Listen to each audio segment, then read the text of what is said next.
door, you should be able to have all your medicines within easy reach of you. So when it comes to an excitement about a particular herb, for instance, if there's an aloe that's curing all sorts of ailments around the world, we like to look to the aloe that grows in Africa, for instance, the aloe ferox. When people are excited about olive leaves, we look at our indigenous olive leaf. Because it's adapted to our climate, it's growing in our soils, and the conditions here are very, very harsh. We know that we have got tough plants growing and producing chemicals under extreme conditions, and this is what makes them more medically active out in the wild. And that's why we call it wild harvesting, when you go after the medicine as it is from its natural source and then convert it into medicine. And in South Africa, of course, our indigenous people have been doing this for thousands of years. They know what they're talking about.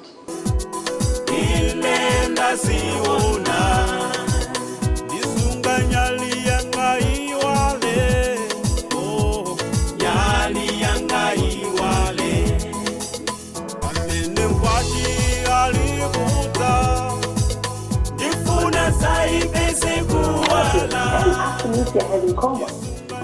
And is there a reason why they have common name is wormwood? Sue explains how its name relates to the ailments it cures. Wormwood gives you a clue. It's got something to do with worms, and it certainly has. And when you want to get rid of parasites, try this.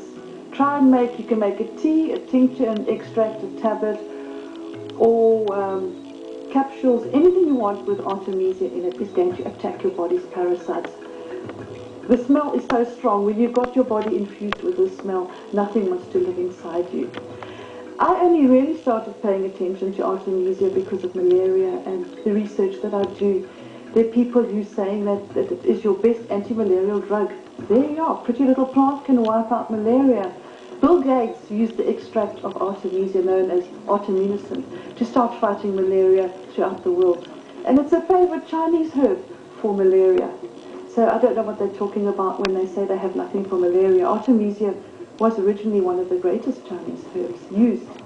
But the biggest killers in Africa are bilharzia and malaria. This is what people are actually dying of.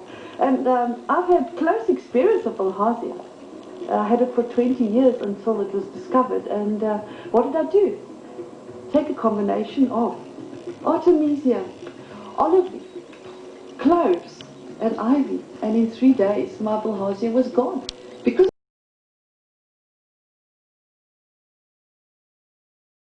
a large parasite can evade the immune system.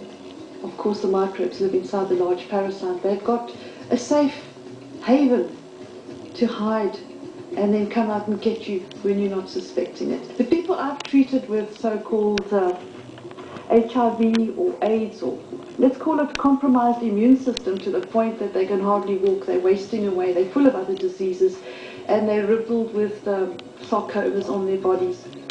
I've only given them parasite remedy, and the condition clears up. So your worms and your flukes, and we are all full of them, whether we're goody two-shoes vegetarians or meat eaters, or we grovel around in filthy conditions, we have parasites. Get rid of those first, and you will find that the viruses leave your body. You don't have to believe me, but it works that way, and there's a lot of research to prove it. Each culture has found solutions to the